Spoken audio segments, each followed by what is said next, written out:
మీ ఏం IT AI job అయితే join next it challenge. Job తెచ్చుకోండి, 5 లక్షలు తీసుకోండి.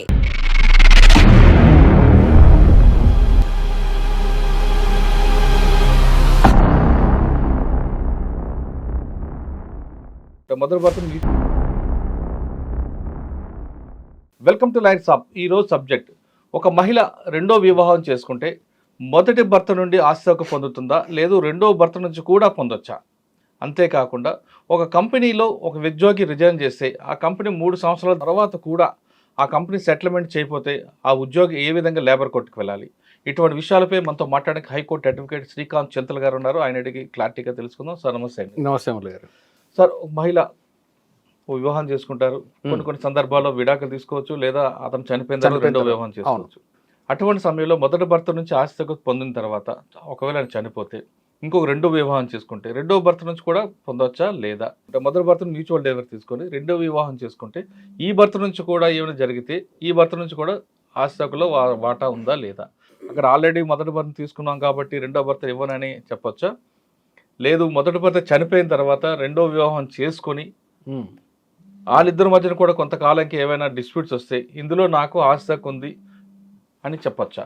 ఎందుకంటే కొన్ని సంఘటనలో ఒక మహిళ వివాహం చేసుకొని మొదటి భర్తతో పిల్లలు పుట్టిన తర్వాత అతను చనిపోతారు. ఒక కేస్ స్టడీ మీకు చెప్తున్నా. తర్వాత రెండో వివాహం చేసుకుంటారు. రెండో వివాహం చేసుకున్న తర్వాత 12 సంవత్సరాలు కలిసి ఉంటారు. తర్వాత వాళ్ళిద్దరి మధ్యన విభేదాలు వస్తాయి. అప్పుడు ఆమె అతనికి చెప్పకుండా ఆ ఇంట్లో ఉన్న ప్రాపర్టీ కొన్ని తీసుకొని ఆమె వెళ్ళిపోతారు దూరంగా. ఇది నాకు నా ఆస్తి హక్కు, నాకు హక్కు ఉందంటారు. కానీ భర్త ఏమంటారు, నాకు చెప్పకుండా వెళ్ళిపోయింది కాబట్టి దొంగతనం కేసు పెట్టండి అని ఆయన అంటారు. ఇది ఎంతవరకు కరెక్ట్ అండి? లేదు, ఇట్లాంటి ప్రిపోజిషన్స్ అన్నీ కూడా కరెక్ట్ కాదండి. చాలా ప్రశ్నలు అడిగారు మురళి గారు. నేను ఒకటి దాని ఒకటి గుర్తున్నంతవరకు చెప్తారు, ఏదైనా మర్చిపోతే చెప్పండి. చెప్తాను. ఒకటి, మీరు చెప్పిన ఫస్ట్ కేస్ స్టడీలో భర్త చనిపోయిన తర్వాత ఇంకొక మ్యారేజ్ చేసుకుంది అనుకుందాం. ఒకప్పుడులో 1856 అనుకుంటాను ఒక చట్టం వచ్చింది. అదేంటంటే అప్పట్లో సెకండ్ మ్యారేజ్ అనేది పర్మిట్ చేసేవాళ్ళు కాదు, వితంతు వివాహాలు ఉండేవి కాదు. దాని గురించి పెద్ద యుద్ధాలే జరిగాయి. సో అప్పుడేమైందంటే ఒక చట్టం అప్పట్లో 1800 శతాబ్దంలోనే 1856లోనే ఈ హిందూ వితంతు వివాహ చట్టం అని చెప్పేసి ఒకటి వచ్చింది. ఆ చట్టం ప్రకారం ఏంటంటే, సరే ఈమె పెళ్లి చేసుకుంటే వితంతువులకి పెళ్లి మళ్ళీ సెకండ్ మ్యారేజ్ చేసుకుంటే తినకి ఆ భర్త దగ్గర నుంచి వచ్చే రావాలి అని ఉండే ఆస్తి ఏది కూడా తినకి చెందదు. సో భర్త దగ్గర నుంచి ఎటువంటి ఆస్తి కూడా తను పొందదు అని చెప్పి ఆ చట్టంలో ఉండేది. సబ్సిక్వెంట్లీ ఆ చట్టం రిపీల్ అయిపోయింది, 83లో రిపీల్ అయిపోయింది అది. అయితే ఏంటంటే ఇక్కడ విడో మ్యారేజ్ చేసుకుంటే మాత్రము భర్త చనిపోయిన తర్వాత తనకి రావాల్సిన రైట్ఫుల్ షేర్ తనకు ఉంటుంది. కేస్ స్టడీలో ఒక మహిళ ఒక వ్యక్తిని వివాహం చేసుకుంది, ఆయన చనిపోయారు. చనిపోయిన దాంట్లో కూడా ఆమెకి మొదటి భర్త నుంచి రావాల్సిన ఆస్తి హక్కు వస్తుంది. ఇప్పుడు ఆవిడ ఇంకొక వివాహం చేసుకున్నారు. వస్తాను, అక్కడికి వస్తాను. సో ఫస్ట్ దీని మీద ఉండే అపోహ ఏంటంటే, హస్బెండ్ చనిపోయిన తర్వాత ఈవిడికి ఆస్తి వస్తుందా లేదా, రెండో పెళ్లి చేసుకుంటే వస్తుందా. సో ఈవిడికి ఆస్తి వస్తుంది కదా, ఆ ఆస్తి వస్తుంది అనే డేట్లో, అంటే భర్త చనిపోయిన తర్వాత ఈవిడికి ఏదైతే ఆస్తి వస్తుందో ఆ ఆస్తికి తినకి ఫుల్ రైట్ ఉంటుంది. తను రెండో మ్యారేజ్ చేసుకున్నా కానీ ఈ ఫస్ట్ హస్బెండ్ చనిపోయిన తర్వాత తనకు రావాల్సిన షేర్ని తనకి ఇవ్వాల్సిందే. ఓకే, దానిలో ఎటువంటి డౌట్ లేదు. రెండో పెళ్లి చేసుకున్నా కానీ తన రైట్ తనదే. తనకు పిల్లలు ఉన్నారనుకోండి, ఆ పిల్లల రైట్ ఆటోమేటిక్గా ఉంటుంది, ఫాదర్ దగ్గర నుంచి వచ్చిన దానిలో ఉంటుంది. ఇది ఎప్పుడు ఏ వీలునామా లేకుండా భర్త హస్బెండ్ ఆస్తి ఏదైనా తను సంపాదించి కానీ తన పూర్వీకుల నుంచి వచ్చింది కానీ ఉంటే అందులో తన పార్ట్ వరకు మాత్రం వైఫ్కి చిల్డ్రన్కి వస్తుంది. ఈమె సెకండ్ మ్యారేజ్ చేసుకున్నా కానీ వస్తుంది. That is the law. ఇప్పుడు మీరు చెప్పిన దాంట్లో సెకండ్ మ్యారేజ్ చేసుకున్న తర్వాత సెకండ్ మ్యారేజ్లో కూడా తనకేదో ఇష్యూస్ వచ్చి తను వెళ్ళిపోతుంది. వెళ్ళిపోయినప్పుడు తను ఇంట్లో ఉండే బంగారము ఇంకో ఏదో తీసుకొని వెళ్ళిపోయిన తర్వాత ఈ భర్త అనేవాడు కేసు పెట్టాడు. ఇదేనా మీరు చెప్పింది? అవును. ఇప్పుడు అతను ఆమె వెళ్ళిపోయింది కాబట్టి నేను తనకేమి ఇవ్వను అని చెప్పేసి ఇతను అనడము, వెళ్ళిపోయింది కాబట్టి నేను తనదే తప్పు, నా దగ్గర నుంచి దొంగతనం తీసుకెళ్ళిపోయింది అని చెప్పేసి దొంగతనం కేసు పెడతా అనడం అనేది తప్పు. ఎందుకు అంటే తను ఒక వైఫ్గా షేర్డ్ హౌస్ హోల్డ్లో ఉన్నప్పుడు, వాళ్ళిద్దరూ ఒక రూఫ్ కింద జీవనం సాగించినప్పుడు, తిను ఈ భర్త సంపాదించిన దానిలో కూడా భార్య తన కాంట్రిబ్యూషన్ ఉన్నట్లే. అంటే తన ఆస్తిలో భర్త పేరుతో ఉండే ఆస్తి మీద డైరెక్ట్గా తినక హక్కు లేకపోవచ్చు, కానీ తనకి తిన భాగస్వామ్యం లేదు అని మాత్రం చెప్పలేము. ఓకే. ఇప్పుడు వీళ్ళిద్దరి మధ్యలో ఫర్ ఎగ్జాంపుల్ డైవర్స్ అయింది అనుకోండి, డైవర్స్ అయితే అప్పుడు ఏం చేస్తున్నారు, ఎలిమనీ ఇవ్వాలిగా. ఎలిమనీ ఎలా ఫిక్స్ చేస్తారు, భర్త దగ్గర ఉండే ఆస్తి ఎంత, ఆస్తి వివరాలు ఏంటి, ఇతని వర్త్ ఏంటి, ఇతని జీతం ఏంటి, ఇవన్నీ ఏంటి, ఇది క్యాల్కులేట్ చేసిన తర్వాత తిన ఆస్తిలో భాగం ఇవ్వచ్చు, లేదా తన ఆస్తి మొత్తాన్ని వాల్యుయేషన్ చేసుకొని అందులో ఒక ఫిక్స్డ్ అమౌంట్ని కోర్టు డిసైడ్ చేసి దానికి కంప్యూటేషన్ ఏదో ఉంది ఫిక్స్ చేసి అందులో నుంచి తినకి ఇవ్వచ్చు.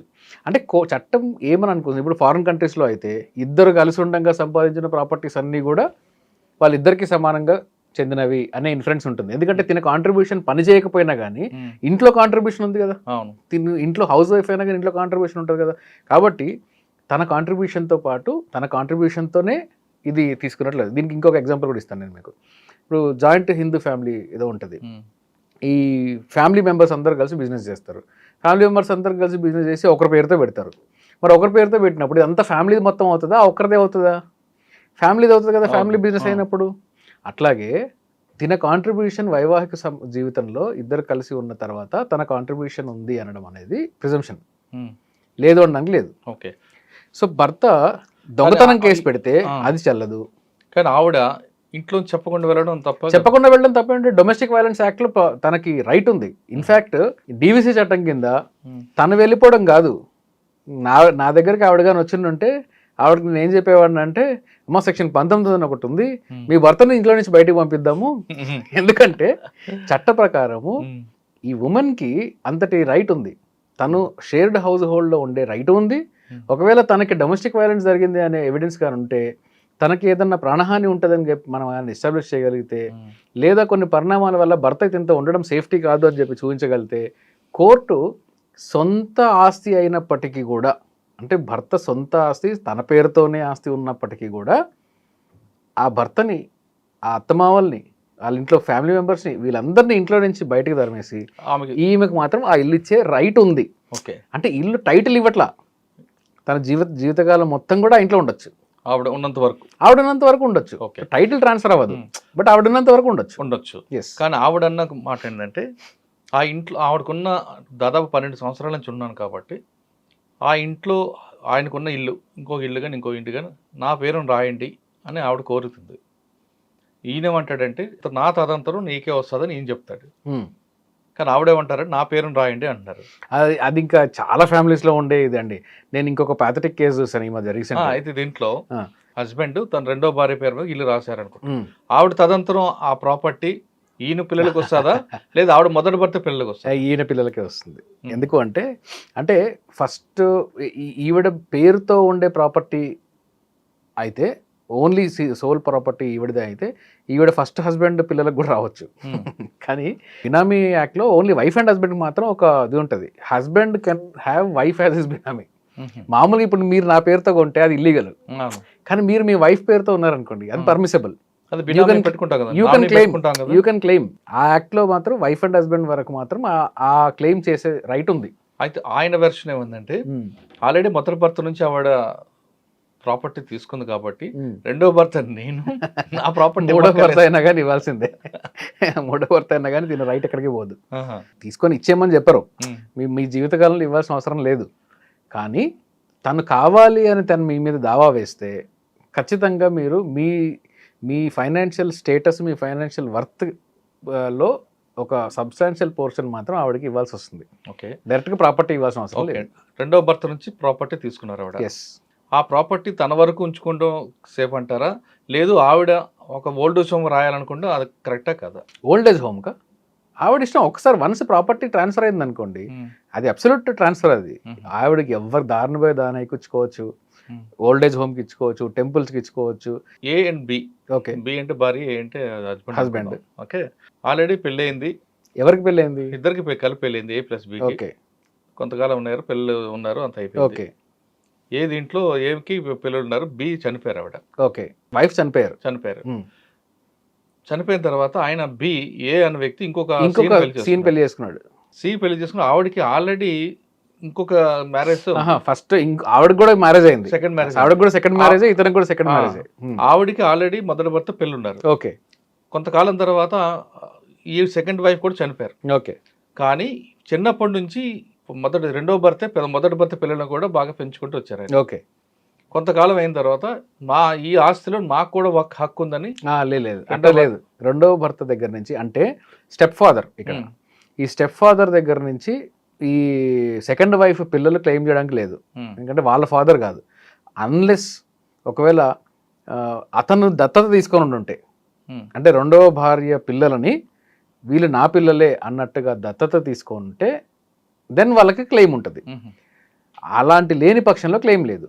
ఇతను కావాలి అనుకుంటే ఇతను లైఫ్ టైంలో వాళ్ళ ప్రాపర్టీ ఇచ్చుకోవచ్చు, అతని ప్రాపర్టీ అతను ఇచ్చుకోవచ్చు, హక్కు లేదు. As a matter of right వాళ్ళు అడగడానికి లేదు.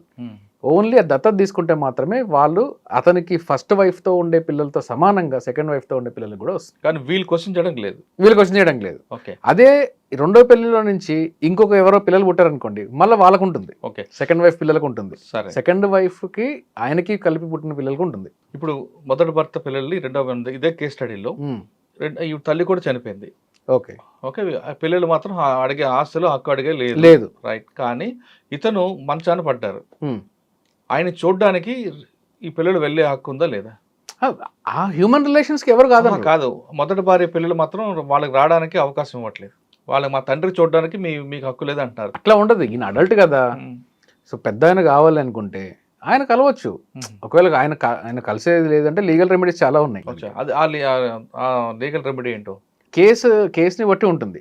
అతనితో యాక్సెస్ కావాలి అనుకుంటే క్రిమినల్ రెమెడీ కూడా తీసుకోవచ్చు. అతని సేఫ్టీ మీద మాకు డౌట్ ఉంది, అతన్ని మాకు కలవనివ్వట్లేదు, అసలు ఉన్నాడో పోయాడో మాకు అది తెలియట్లేదు అని హెబియస్ వేసుకోవచ్చు. కనపట్లేదు అనుకుంటే, నాకు చూపించట్లేదు అనుకుంటే, లేదు ఉన్నాడు మేము దూరం నుంచి చూడగలుగుతున్నాము మాకు యాక్సెస్ ఇవ్వట్లేదు అనుకుంటే ఒకసారి ఇతన్ని ఏదైనా ప్రెజర్ పెడుతున్నారా ఏదైనా చేస్తున్నారని ఒక క్రిమినల్ కంప్లైంట్ ఇవ్వచ్చు. తర్వాత అతన్ని ఎవరినన్నా ఎగ్జామిన్ చేసుకొని అతనికి నిజంగా అతని ఇష్టపూర్వకంగానే కలవని అంటున్నాడా లేదా అని. వన్స్ ఒకవేళ అతన్ని మాట్లాడిన తర్వాత ఆయన కానీ లేదండి నన్ను నా ఫస్ట్ వైఫ్ పిల్లలు ఆపేస్తున్నారు నాకు కలవడం ఇష్టమే అని చెప్పాడు అనుకోండి, then it is his right. నాకు కూడా ఇష్టం లేదంటే ఇంకేం చేయలేము. ఇవి మానవ సంబంధాలు, నాట్ మ్యాటర్ ఆఫ్ రైట్.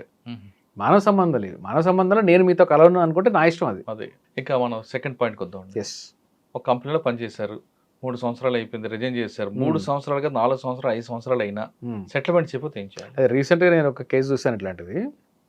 అయితే అందులో చాలా ట్రిక్కీగా జరిగింది. ఆ కేసులో ఏమైందంటే ఈ ప్రైవేట్ కంపెనీలో పనిచేసే ఒక వ్యక్తి పనిచేసేవాడు, వన్ ఆఫ్ ద టాప్ కంపెనీస్లోనే పనిచేసేవాడు.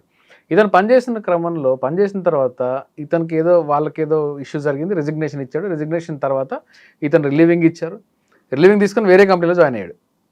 ఫస్ట్ కంపెనీ వాళ్ళు సెకండ్ కంపెనీలో జాయిన్ అయినప్పుడు ఇతనికి ఏం చెప్పారు అంటే, ఇతనికి బ్యాక్గ్రౌండ్ వెరిఫికేషన్ ఉంటుంది కదా, ఆ బ్యాక్గ్రౌండ్ వెరిఫికేషన్ కూడా అంతా ఓకే రైట్ అని చెప్పి గ్రీన్ సిట్ ఇచ్చేసారు ఇతనికి. ఇతను రెండో కంపెనీ నుంచి మూడో కంపెనీకి షిఫ్ట్ అయ్యాడు. ఎప్పుడు? After 3 years. ఫస్ట్ కంపెనీ పనిచేశాడు, సెకండ్ కంపెనీకి వెళ్ళాడు, 3 ఏళ్ళు సెకండ్ కంపెనీలో పనిచేశాడు, మూడో కంపెనీకి మారాడు. మారినప్పుడు అతను అక్కడ ఫస్ట్ కంపెనీలో పనిచేసిన ఎక్స్పీరియన్స్ లెటర్ ఇస్తారు కదా, సెకండ్ కంపెనీలో ఎక్స్పీరియన్స్ లెటర్ ఇస్తారు కదా, ఇవన్నీ ఇచ్చిన తర్వాత జాయిన్ అయిపోయాడు, అన్నీ అయిపోయింది. దాదాపు ఒక 2 నెలలకి మూడో కంపెనీ వాళ్ళు ఇతనికి నోటీస్ ఇచ్చారు. ఏమని ఇచ్చారంటే, నీవు ఫస్ట్ పనిచేసిన కంపెనీ వాళ్ళు నువ్వు ఇంకా బ్యాలెన్స్ ఉన్నావు వాళ్ళకి అని చెప్పేసి వాళ్ళు నీ మీద రెడ్ ఫ్లాగ్ పెట్టారు, వాళ్ళు క్లియరెన్స్ నీకేదో డిస్ప్యూట్ ఉందంట, ఫైనల్ సెటిల్మెంట్ కూడా అవ్వలేదని చెప్పేసి నీ మీద పెట్టారు వాళ్ళు, కాబట్టి నీకు నోటీస్ ఇస్తున్నాము, అది కానీ క్లియర్ కాకపోతే నీ జాబ్ తీసేస్తామని చెప్పేసి వాళ్ళు మూడో కంపెనీ వాళ్ళు ఇతను నోటీస్ ఇచ్చారు. నోటీస్ ఇస్తే అతను అప్పుడు ఆ సిచ్యువేషన్లో అప్రోచ్ అయ్యాడు మనల్ని. అప్రోచ్ అయితే చూసి ఫస్ట్ కంపెనీతో నెగోషియేట్ చేద్దాము, వాళ్ళ లీగల్ టీం కూడా ఉంటుంది కదా, నెగోషియేట్ చేద్దామని చెప్పి డీటెయిల్డ్ నోటీస్ పంపించాం వాళ్ళకి. ఫస్ట్ కంపెనీ వాళ్ళు 3 ఏళ్ల పాటు సైలెంట్గా ఉండి ఫుల్ అండ్ ఫైనల్ సెటిల్మెంట్ చేయకుండా ఒక కంపెనీకి క్లియరెన్స్ ఇచ్చేసి, అంటే రెండో కంపెనీకి క్లియరెన్స్ ఇచ్చి మూడో కంపెనీకి మాత్రం వచ్చేసరికి లేదు ఇతను వేరే రికార్డ్స్ మా దగ్గర పెండింగ్ ఉన్నాయి, ఇతను ఫుల్ అండ్ ఫైనల్ సెటిల్మెంట్ అవ్వలేదు, మేము ప్రాపర్ రిలీవింగ్ ఇవ్వలేదు అని చెప్పి మీరు చెప్పడం అనేది నా రెప్యుటేషన్ని దెబ్బతీసింది, కాబట్టి వీ విల్ సూ యూ ఫర్ దిస్ అని చెప్పి మనం స్ట్రాంగ్ నోటీస్ ఇవ్వడం జరిగింది. ఓకే. అప్పుడు ఫస్ట్ కంపెనీ వాళ్ళు ఏం చేస్తారంటే, లేదు ఇది ఫుల్ అండ్ ఫైనల్ సెటిల్మెంట్ జరగలేదు, అందువల్ల మేము ఈ రెడ్ ఫ్లాగ్ పెట్టాల్సి వచ్చింది. ఫుల్ అండ్ ఫైనల్ సెటిల్మెంట్ నిజంగా చేశారా లేదా అని చూస్తే నిజంగా ఇతను కూడా ఫుల్ అండ్ ఫైనల్ సెటిల్మెంట్ చేసుకోలేదు. ఎందుకంటే మీరు చేసుకోలేదంటే, సార్ ఎంత వస్తుంది సార్, దానిలో 1,00,000 వస్తుంది, నాకేమో సెకండ్ కంపెనీకి రిలీవింగ్ లెటర్ కావాలి అప్పట్లో నాకు, అందుకే రిలీవింగ్ తీసుకొని వెళ్ళిపోయాను, నేను పట్టించుకోలేదు దాన్ని, శాలరీ ఎక్కువ ఇదండి, సో నేను పెద్ద పట్టించుకోలేదు సార్ దాన్ని అని చెప్పాడు. మేము అదే నెగోషియేట్ చేసాం, అది ఆర్బిట్రేషన్లోనే క్లోజ్ అయిపోయింది. అయితే ఇక్కడ ఏంటంటే పాయింట్ ఏంటంటే, ఒక కంపెనీ క్లెయిమ్ ఉంటే ఆ క్లెయిమ్కి ప్రాపర్ నోటీస్ ఉండాలి. రిలీవింగ్ లెటర్లో ఆ కంపెనీ చెప్పాలి, నువ్వు ఈ పలానా రిలీవింగ్లో పలానా ఐటమ్ నాకు ఇవ్వాలి, ల్యాప్టాప్ ఇచ్చాను అది నాకు రిటర్న్ ఇవ్వాలి, నేను నీకు పలానా యాక్సెస్ కార్డు ఇచ్చాను అది నాకు రిటర్న్ ఇవ్వాలి, ఇవన్నీ అతనికి నోటీస్ ఇవ్వాలి. నోటీస్ ఇచ్చిన తర్వాత ఇతను ఆ నోటీస్కి రెస్పాండ్ అవుతూ ఇవన్నీ సబ్మిట్ చేసేసిన తర్వాత రిలీవింగ్ లెటర్ ఇస్తారు. ఒకవేళ ఇవన్నీ కాదు, ఇవన్నీ ఏదో పెండింగ్ ఉన్నాయి, రిలీవింగ్ ఇచ్చేస్తున్నాం నీకు అని అనుకోండి, రిలీవింగ్ లెటర్ ఇచ్చేటప్పుడు అందులో కనీసం సబ్జెక్టు లేదంటే there are so and so pending ఉంది, ఇది క్లియర్ చేయవలసిందిగా మేము అంటున్నాం అని చెప్పేసి రిలీవింగ్లో రాయొచ్చు, లేదా సపరేట్ నోటీస్ ఇవ్వచ్చు. అలాంటి నోటీస్ ఇవ్వకుండా ఎప్పుడో 3 ఏళ్ల తర్వాత మళ్ళీ జాబ్ వెరిఫికేషన్లో నేను నీకు ఇది చెప్తాను అంటే అది ఇల్లీగల్. అది ఆ ఎంప్లాయీని కూడా మీరు ఎంప్లాయీ కెరియర్తో ఆడుకుంటున్నట్టే. ఇలాంటి పక్షంలో అందరూ లాయర్ దాకా రాలేరు, ఆ క్లయింట్కి ఏదో అఫోర్డబిలిటీ ఉంది వచ్చారు, అందరూ రాలేరు కదా లాయర్ దగ్గరికి. సో వీళ్ళు ఏం చేయొచ్చు అంటే, మీరు లేబర్ కమిషనర్కి కంప్లైంట్ ఇవ్వచ్చు. ఒకవేళ లేబర్ లాస్ అట్రాక్ట్ అయినా అవ్వకపోయినా మీరు ఫస్ట్ నెగోసియేషన్కి చూడొచ్చు. నోటీస్ ఇస్తే వాళ్ళు పిలిపించవచ్చు కంపెనీ వాళ్ళని, సో అండ్ సో సెటిల్మెంట్ ఉందని పిలిపించవచ్చు, లేదా సివిల్ సూట్ కూడా వేయచ్చు. నోటీస్ పంపించి, నోటీసు లీగల్ నోటీసే అవసరం లేదు, మీరు పర్సనల్ నోటీస్ కూడా ఈమెయిల్ ద్వారా ఏదైనా పర్సనల్ నోటీసు రిజిస్టర్ పోస్ట్ ద్వారా పంపించి డీటెయిల్గా మీకు ఏమేమి జరిగిందని రాయండి, రాసి వాళ్ళకి నోటీస్ పంపించేయండి. అప్పటికి సెటిల్ అవ్వలేదు అంటే, ఎందుకంటే ఇవన్నీ కంపెనీతో డీలింగ్ కాబట్టి కంపెనీ వాళ్ళకి ఏముందండి, చాలా డబ్బులు ఉంటాయి, ఎంప్లాయ్కి ఉండవు కదా, కాబట్టి వాళ్ళు కూడా అడ్వాంటేజ్ తీసుకునే ప్రయత్నాలు చేస్తూ ఉంటారు.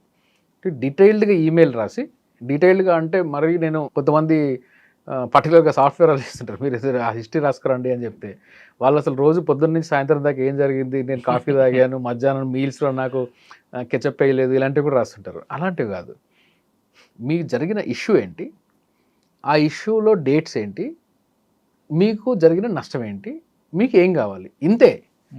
ఒక్క పేజీలో వచ్చేస్తుంది అంతా. యాజ్ మచ్ యాజ్ పాసిబుల్ తక్కువగా రాయండి, ఇష్యూని డీటెయిల్గా రాయండి, ఇష్యూతో సంబంధం లేని అన్వాంటెడ్ ఇష్యూస్ని రాయకండి. రాసి వాళ్ళకి ఇచ్చేస్తే తర్వాత మీ రెమెడీస్, చాలా రెమెడీస్ ఉంటాయి. లేబర్ కోర్ట్ రెమెడీ ఉంటుంది, సివిల్, మీకు లేబర్ చట్టాలు అప్లికబుల్ కాదంటే సివిల్ కోర్ట్ రెమెడీ ఉంటుంది. కొన్ని సందర్భాలలో ఎగ్జంప్లరీ కాస్ట్ కూడా కంపెనీ మీద పడే ఛాన్స్ ఉంటుంది. ఇప్పుడు చాలా కంపెనీలు, పెద్ద పెద్ద కార్పొరేట్ కంపెనీస్లో కూడా ఈ గ్రాట్యుటీ అనేది ఇవ్వకుండా మోసం చేస్తూ ఉంటారు. 7 years 8 years పనిచేసిన వాళ్ళకి కూడా గ్రాట్యుటీ ఇవ్వరు. గ్రాట్యుటీ చట్టం ప్రకారం 4 years 7 months కన్నా, 4 years 6 months కన్నా ఎక్కువ పనిచేస్తే డీమ్డ్ టు బి 5 years. అంటే 5 సంవత్సరాలు పనిచేసి ఉండాలి. 5 సంవత్సరాలు పనిచేస్తుంటే దానికి ఒక క్యాల్కులేషన్ ఉంది, ఎన్ని సంవత్సరాలు పనిచేశారు, మీ గ్రాస్ లాస్ట్ డ్రాన్ శాలరీ ఎంత అనే దానికి ఒక క్యాల్కులేషన్ ఉంటుంది. ఆ క్యాల్కులేషన్ బేస్ చేసుకొని 5 yearsకి పేమెంట్ ఆఫ్ గ్రాట్యుటీ యాక్ట్ ప్రకారం గ్రాట్యుటీ ఇవ్వాల్సి వస్తుంది. ఒకవేళ గ్రాట్యుటీ ఇవ్వలేదనుకోండి, మీకు 5 సంవత్సరాలు దాటిన 1 day అంటే 5 సంవత్సరాలు దాటినాయి అనుకుంటే 4 years 7 months కూడా డీమ్డ్ టు బి 5 years అని చెప్పాను కదా. ఈ 4 years 7 months దాటినాయి అని అనుకుంటే మీరు labour commissioner is payment of gratuity యాక్ట్లో కూడా కాంపిటెంట్ అథారిటీ ఎవరంటే లేబర్ కమిషనర్. అక్కడికి వెళ్ళి సింపుల్గా ఒక కంప్లైంట్, మీ రిలీవింగ్ అవి తీసుకొని సింపుల్ కంప్లైంట్ ఒకటి గ్రాట్యుటీ యాక్ట్ కింద కంప్లైంట్ వేసేస్తే గ్రాట్యుటీ యాక్ట్ కింద ఉన్న కమిషనర్ వాళ్ళకి కూడా నోటీస్ ఇచ్చి మీకు గ్రాట్యుటీ ఇప్పిస్తారు. This is the law. Okay, కొన్ని కంపెనీలు ఎంప్లాయీకి రిలీవ్ చేయకుండా కేవలం సతాయించాలని ధోరణిలోనే ఎఫ్ ఇవ్వకుండా ఆపుతారు. అవును, చాలా కామన్ ప్రాక్టీస్ ఇది. కంపెనీ ఏం చేయాలి? ఎంప్లాయీ లీగల్ రికోర్స్ ఏంటంటే నోటీసులు ఇవ్వడము, కంప్లైంట్ ఇవ్వడమే. ఓకే, లేబర్ లో అట్రాక్ట్ అయితే లేబర్ కోర్ట్కి వెళ్ళడము. ఒకసారి సివిల్ కోర్ట్ తర్వాత ఎంప్లాయీ మీద యాక్షన్ తీసుకోవచ్చా? Full and final settlement accept చేసేసారు అనుకోండి, ఫుల్ అండ్ ఫైనల్ సెటిల్మెంట్ అయిన తర్వాత ఎంప్లాయీ మీద యాక్షన్ ఎట్లా తీసుకుంటారు? ఏదో రీజన్స్ పెట్టచ్చు. లేదు, అవన్నీ నిలబడిపోయిన తర్వాత మురళి గారు కేసు అనేది మీకు తెలియదు ఏం కాదు. నా దృష్టిలో చాలా, అంటే మీరు ఇన్ని ఇంటర్వ్యూస్ చేసిన తర్వాత యావరేజ్ లాయర్కి ఉండవలసిన దానికన్నా చాలా ఎక్కువ నాలెడ్జ్ మీకు ఉంటుంది. ఎవరైనా, నాకు తెలుసు కదా, జనం కోసం. అదే, ఎవరైనా ఎవరి మీదైనా కేసులు పెట్టడానికి ఇండియన్ లాలో ఎటువంటి అడ్డంకు లేదు. పెట్టచ్చు, ఏ విధంగా పెట్టుకోవచ్చు. మీకు అట్లీస్ట్ కొన్ని వెస్ట్రన్ సొసైటీస్లో అయినా కానీ కేసు పెట్టడానికి, అంటే క్రిమినల్ కేసు పెట్టడానికి కూడా ప్రాసిక్యూషన్ ఒప్పుకోవాలి, ఇది చేయాలి, ఇవన్నీ చాలా ఉంటాయి. మన దగ్గర సివిల్ కేసు అయినా క్రిమినల్ కేసు అయినా ఏ కేసు అయినా కేసు వేయడానికి ఎటువంటి అడ్డంకి లేదు, వేసేయడమే. ఓకే, కానీ కొన్ని కంపెనీలు ఒక ఎంప్లాయీ రిలీవ్ అయిపోయాడు, కానీ ఆయనకి ఎఫ్ చేయకుండా బ్రీచింగ్ ఆఫ్ ట్రస్ట్ అని ఒకటి పెడతారు. అవును, ఇట్లాంటివి చాలా చేస్తారు. చాలా మంది ఎంప్లాయీస్ని హెరాస్ చేసి వాళ్ళు క్లెయిమ్ చేయకుండా, లేదంటే వాళ్ళ వల్ల ఏదైనా డ్యామేజ్ జరుగుతుంది, వేరే ఎంప్లాయీస్ని డ్యామేజ్ జరుగుతుంది అన్నప్పుడు ఇలాంటివి చేస్తారు. అందుకనే మీకు ఏదన్నా కొంచెం తేడా అనిపించింది అనుకోండి, క్రియేట్ ఏ రికార్డ్. ఎంప్లాయీస్ ఏం చేయాలి అంటే ఓ ఈమెయిల్ రాసి ఇది జరుగుతుంది, మీరు మమ్మల్ని ఇలా విక్టిమైజ్ చేయాలనుకుంటున్నారు, కాబట్టి మాకు ఇవన్నీ కూడా ఒక డిగ్నిఫైడ్ డైలాగ్తో సెటిల్ చేయండి, లేదంటే నేను రిలీవ్ అయ్యి వెళ్ళిపోతాను అని చెప్పి మీరే ఫస్ట్ నోటీస్ పడేయండి. సార్ కంపెనీలో ఎక్కువ కాలం పనిచేసిన తర్వాత హ్యాపీ ఎగ్జిట్ అవ్వాలంటే ఎంప్లాయ్ ఏం చేయాలి? అసలు డే 1 నుంచి హ్యాపీ ఉంటుందో లేదో నాకు తెలియదు. నేను కూడా పనిచేస్తాను కార్పొరేట్ కంపెనీస్లో. డే 1 నుంచే హ్యాపీ ఎగ్జిట్లు అనేది ఉండవు, కానీ అవ్వాలంటే ఏం చేయాలి? లాంగ్ టర్మ్ జర్నీ చేస్తాం, ఆ ఫ్యామిలీతో ఒక అటాచ్మెంట్, కంపెనీతో అటాచ్మెంట్ అయింది, కానీ ఏదో వచ్చిన డిస్ప్యూట్ వస్తుంది, అక్కడ వస్తున్నప్పుడు హ్యాపీ ఎగ్జిట్ అయిపోవాలి మనం. సరే, ఏదన్నా కానీ సివిలైజ్డ్ సొసైటీస్లో ఉన్నాం మనం.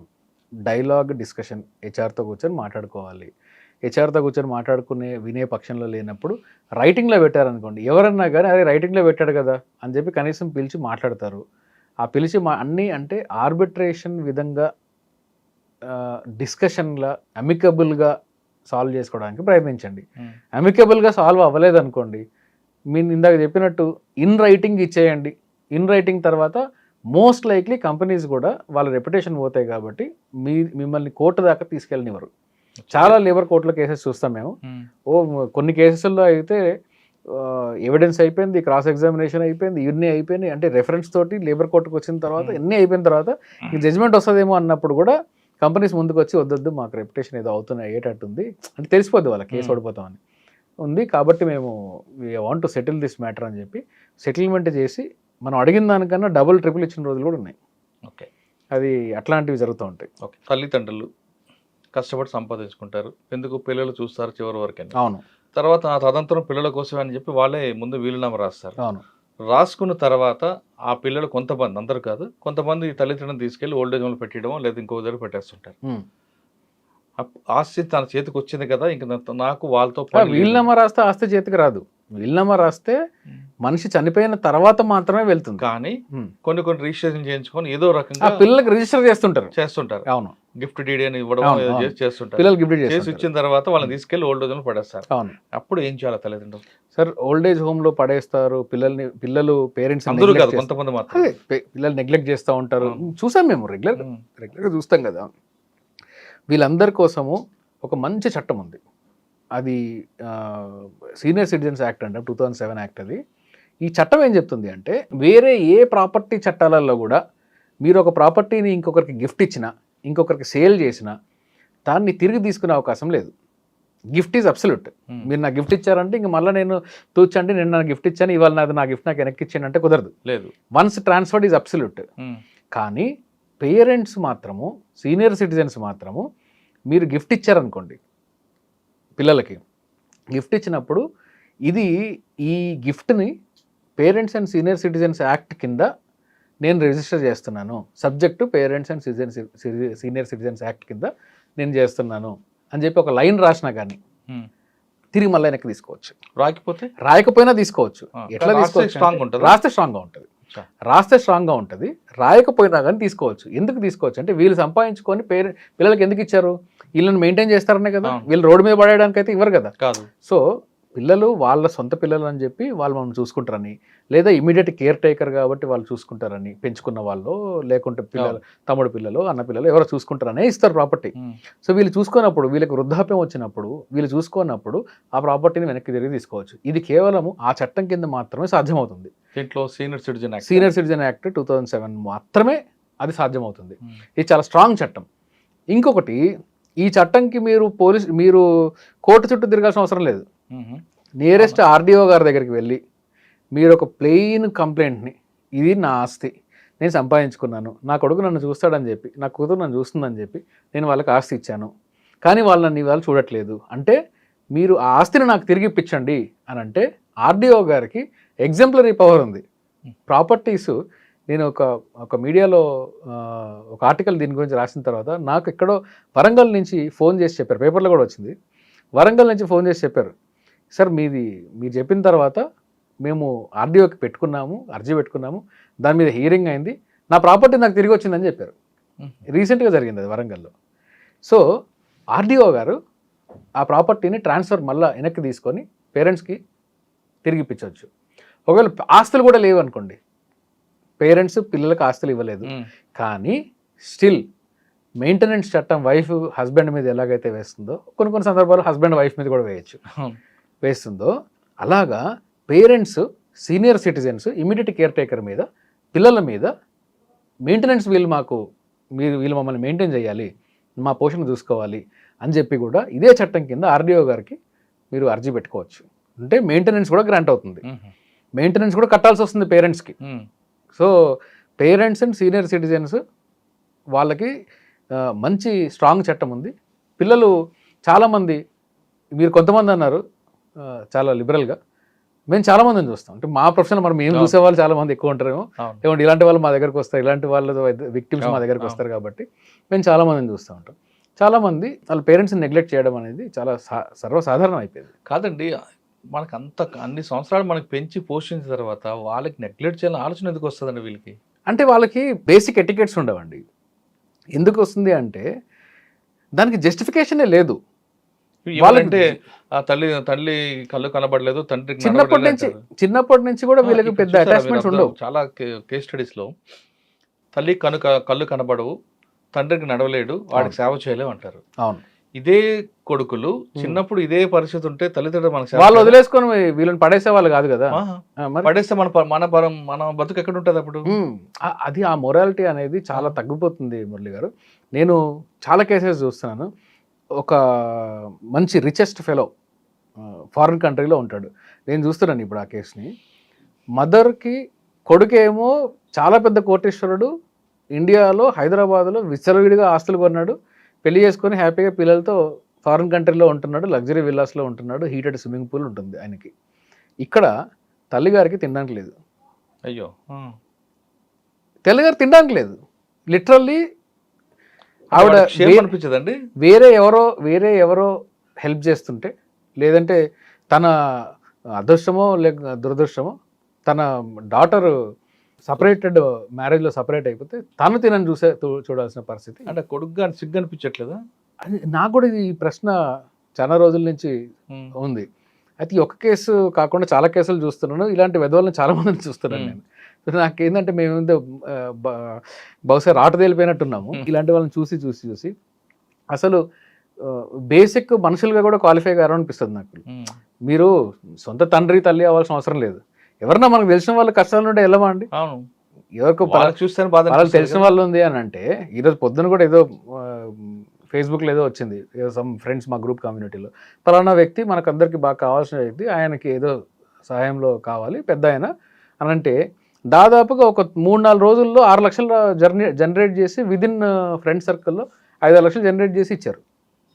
సో కనీసం మనకేం సంబంధం లేని వాళ్ళకి కూడా ఇస్తాం కదా. తిండికి లేకుండా మీరు ఏం చేశారు అంటే అది that is dwelt in a different way.